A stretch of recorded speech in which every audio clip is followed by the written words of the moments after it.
कक्षा कक्षा नवम के सभी छात्रों को मेरा प्रणाम। आज मैं आपको कक्षा 9th की संस्कृत का अध्याय 2 जो एनसीईआरटी की नई बुक आई है उसका अध्याय 2 आपको पढ़ाने जा रहा हूँ। सेम उसी उसका अध्याय 2 स्वर्ण काक। प्रथम पाठ में कविता है, उसको छोड़कर द्वितीय पाठ पढ़ा रहे हैं, उसको ठीक से पढ़ेंगे। प्रस्तुतो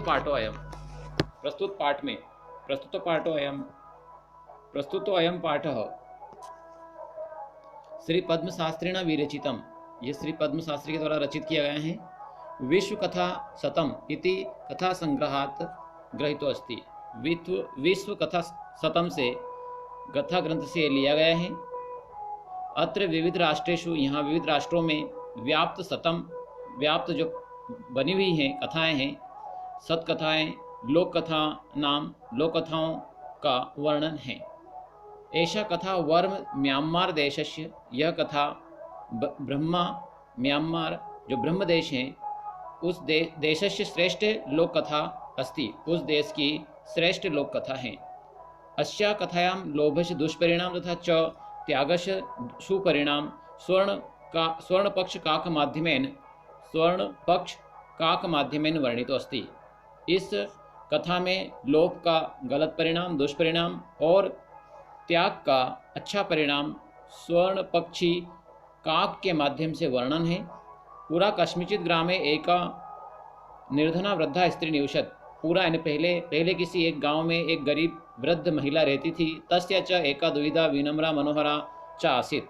उसकी एक दुहिता यानी एक पुत्री विनम्र और मनोहर थी। एकदा माता स्थाल्याम तंडुलान निक्षेप्य पुत्रीम आदिशत। एक बार माता ने थाली में चावल रख करके पुत्री को आदेश दिया, सूर्य तपे तंडुलान खग्गेभ्यो रक्ष। सूर्य के प्रकाश में चावल की पक्षियों से रक्षा करो।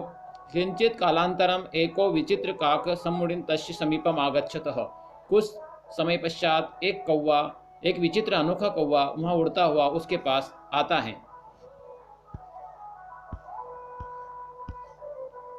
नेतादृश इसके जैसा। स्वर्ण पक्ष रज्जु चंच चांदी की चोंच वाला। स्वर्ण काकतया पूर्व दृष्टा, इसके जैसा सोने का पक्षी चांदी की चोंच वाला। सोने का कौवा पहले उसने नहीं देखा था। तम तंडुलान खादन हसंच, उस चावलों को खाते हुआ हंसता है। विलोक्य बालिका रोदितुम आरब्ध, उसे देखकर बालिका रोना प्रारंभ हो जाती हैं। तम निवार्यति सा प्रार्थयत, उसे दूर हटाने के लिए प्रार्थना करती हैं। तंडुलान माँ भक्ष, चावल को मत खाइए। मदिया माता अति निर्धना वर्तते, मेरी माता बहुत गरीब है। स्वर्ण पक्ष काक प्रवच, सोने का पक्षी जो कौवा है वो बोलता है। माँ सूचः, शोक मत करो। सूर्योदयात प्राग, सूर्योदय के समय ग्रामाद बहित पीपल वृक्ष मनु, पीपल वृक्ष के नीचे, पीपल वृक्ष के पास में त्वया आगंतव्यम, तुम्हें आना चाहिए, निश्चित ही आना चाहिए। अहम तुभ्यम तंडुलम मूल्यम दास्यामि, मैं तुम्हें चावलों का मूल्य दूंगा। प्रहर्षिता बालिका निंद्रामपि न लेभे, प्रसन्न बालिका ने प्रसन्नता से रात्रि में निंद्रा भी नहीं ली।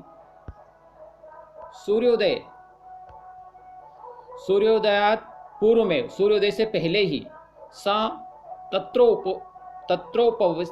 तत्रोपस्थित की संदीक्षित करेंगे तो तत्र धन उपस्थिता, वहां पर उपस्थित हो गई। वृक्षोपरि वृक्षस्य, इसकी संदीक्षित करेंगे तो ये सामासिक शब्द है। वृक्षोपरि वृक्षस्य ऊपरी, वृक्षस्य षष्ठी विभक्ति तत्पुरुष समास। वृक्षोपरि विलोक्य सा च आश्चर्यचकित सज्जात, वृक्ष के ऊपर देख करके, विलोक्य का प्रकृति प्रत्यय है। वी धन लोज धन लियप, देख करके, और वह देख करके आश्चर्यचकित हो जाती हैं। यह तत्र स्वर्णमय प्रसादो वर्तते, यथ ने की वहां पर सोने का भवन बना हुआ है। यदा काग शयित्वा, जहाँ काग सोता हुआ, प्रबुद्धस्तता उठकर, तेन स्वर्ण गवाक्षात कथितम, स्वर्ण की खिड़कियों से कहता है। अहो बाले, ओ बालिका, तुम आगता, तुम आ गई। तिष्ठ, रुको। अहम त्वत्कृते सोपानम अवतार्यामी, सोपानम अवतार्याम की संधि विक्षेप होती है। सोपानम व्यंजन संधि, अवतार्यामी तुम्हारे लिए मैं सीढ़ी उतारता हूँ। तत्कथय, तब कहो, स्वर्णमयम रजतमयम ताम्रमयम वा, कि मैं सोने की सीढ़ी, चांदी की सीढ़ी या तांबे की सीढ़ी। कन्या उदत, तब कन्या बोलती है, अहम निर्धन मातो दुहिता अस्मि, मैं गरीब माता की पुत्री हूँ। ताम्र सोपाने नेव आगमिष्यामि, तांबे की सीढ़ी से ही आ जाऊंगी। परम स्वर्ण सोपानेन सा स्वर्णम भवनम आरोहत, परंतु सोने की सीढ़ी सोने के भवन से नीचे आती है। चिरकालम भवने चित्र विचित्र वस्तुनि सज्जितानि दृष्ट्वा सा विस्मयम गता, चिरकाल से उस भवन में चित्र विचित्र वस्तुएं सज्जित सजावट देख करके, दृष्टवाने देखकर वह आश्चर्यचकित हो जाती हैं। शांताम ताम विलोक, उस शांत बालिका को देख करके काक उदत, कौवा बोलता है, पूर्वम लघु प्रातराश क्रियताम, पहले आप नाश्ता कीजिए। वह त्वम स्वर्ण स्थाल्याम भोजनम करिष्यति किम व रजत स्थाल्याम वो ताम्र स्थाल्याम, फिर आप क्या सोने की थाली में भोजन करोगी कि चांदी की थाली में भोजन करोगी या फिर तांबे की थाली में। बालिका उदत, ताम्र स्थाल्याम अहम एव निर्धना भोजनम करिष्यामि, मैं तांबे की थाली में ही मैं एक निर्धन हूँ, तांबे की थाली में ही भोजन करूंगी। तदा सा आश्चर्यचकित सज्जात, तब वह आश्चर्यचकित हो जाती हैं। यदा स्वर्ण काकेन, तब सोने का कौवे के द्वारा स्वर्ण स्थाल्यम भोजनम परिवेश्यतम, सोने की थाली में उसे भोजन परोसा जाता है। न एतादृश स्वादु भोजनम अध्यावधि बालिका खादितवती, इसके पहले आज की अवधि तक उसने ऐसा स्वादिष्ट भोजन नहीं खाया था।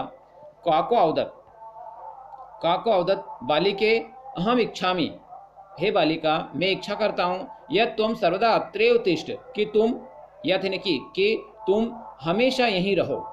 परम तव माता तो एकाकिनी वर्तते, परंतु तुम्हारी माता तो अकेली है। अतः तुम शीघ्रमेव स्वगृहं गच्छ, इसलिए तुम शीघ्र ही अपने घर को जाओ। इत्युक्त्वा काक कक्षाभ्यंतरम, इसके बाद कौवा कक्ष के अंदर जाता है, कमरे के अंदर जाता है। तीस्र मंजूसा, 3 पेटियां निशार्य ला करके, प्रसार दिखा करके, ताम प्रत्युदत, उसे दिखाकर बोलता है, बालिके यथेच्छ ग्रहण, इनमें इच्छा के अनुसार, यथा इच्छा, जैसी आपकी इच्छा हो, यथा इच्छा ग्रहण लीजिए। मंजूषा एकाम, एक पेटी। लघुताम मंजूषाम प्रग्रह्य, छोटी पेटी लेकर बालिका के द्वारा कथितम, कहा जाता है, यत एव मदीय तंडुलानाम मूल्यम, यही मेरी चावलों का मूल्य है।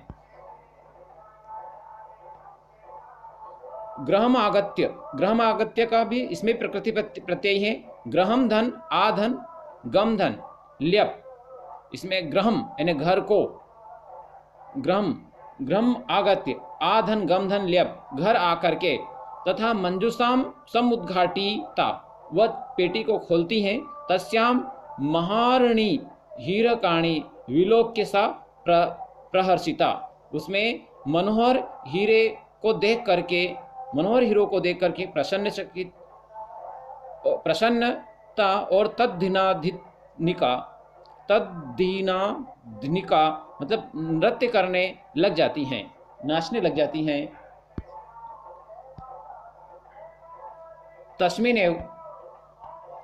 तस्मिनेव ग्रामे एका अपरा लुब्धा वृद्धा निवसत, उसी गांव में एक दूसरी, अपरा यानी दूसरी, लोभी बुढ़िया भी रहती थी। तस्यापि एका पुत्री आसीत, उसकी भी एक पुत्री थी। ईर्ष्या सा तस्य स्वर्ण काकस्य रहस्यम ज्ञातवती, ईर्ष्या से, नफरत से उसने उस सोने के कौवे के रहस्य को जान लिया। सूर्यतपे तंडुलान निक्षेप्य तथापि स्वसुता रक्षार्थ नियुक्ता, उसने भी सूर्य के धूप में चावल को सुखाने के लिए अपनी पुत्री को नियुक्त किया। तथैव स्वर्ण पक्ष काक तंडुलान भक्षेन तथापि तत्रेवाकार्यत, वहाँ पर भी उस दानों को खाने के लिए, चावलों को खाने के लिए वहाँ आता है। प्रातस्तत्र गत्वा, और वह दूसरे दिन जाकर के काक निर्भत्सयति प्रवच, काक की निंदा करती हुई वो बालिका बोलती हैं, भो नीच काक, हे नीच कौवा, अहम आगता, मैं आ गई। मह्यम तंडुलम मूल्यम प्रयक्ष, मुझे चावल का मूल्य दो। काको अब्रीत, कौवा बोला, अहम त्वत्कृते सोपानम अवतारयामि, मैं तुम्हारे लिए सीढ़ी उतारता हूँ। तत्कथयम स्वर्णमयम रजतमयम ताम्रमयम वा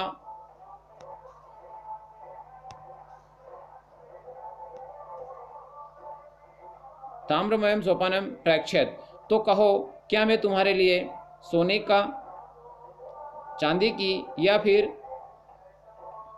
तांबे की सीढ़ी उतारता हूँ। तो स्वर्ण काकस्तम गर्विता बालिका प्रोक्तम, जो घमंडी बालिका थी वो बोली, स्वर्ण येन सोपानेन अहम आगमिष्यामि, मैं सोने की सीढ़ी से ही आऊँगी। परम स्वर्ण काकस तत्कृते ताम्रमयम सोपाने प्रक्षेत, परंतु उस स्वर्ण काक ने उसे तांबे की जो सीढ़ी है वो दी चढ़ने के लिए। स्वर्ण काकस्त भोजनमपि ताम्र भाजने एव अकार्यत, उस सोने के कौवे ने उसे तांबे के थाली में ही भोजन करवाया। प्रतिनिवृत्ति काले स्वर्ण काकेन कक्षाभ्यारांत तीसर मंजूषा तत्पुरम सम्मुतिक्षुप्ता, इसके बाद स्वर्ण कौवे के द्वारा कक्ष के अंदर जाकर 3 मंजूषा 3 पेटियों को लेकर उसके सामने रख दिया। लोभाविष्ट सा वृहत्तमा मंजूषा गृहीतवती, लोभ से लालच से आकर्षित होकर उस बालिका ने बड़ी पेटी ली। गृहमागत्य सा तत्तर्षिता यावत मंजूषा उद्घाटयति, हर्षित होकर उसने वो पेटी खोलती हैं। तावत तस्याम भीषणम कृष्ण सर्पो, तभी उसमें एक भयानक सर्प विलोकिता, वह देखती हैं, भीषण सर्प देखती हैं। लुब्धया बालिकाया लोभस्य फलम प्राप्त, उस लोभी बालिका के लिए लोभ का फल प्राप्त हो गया।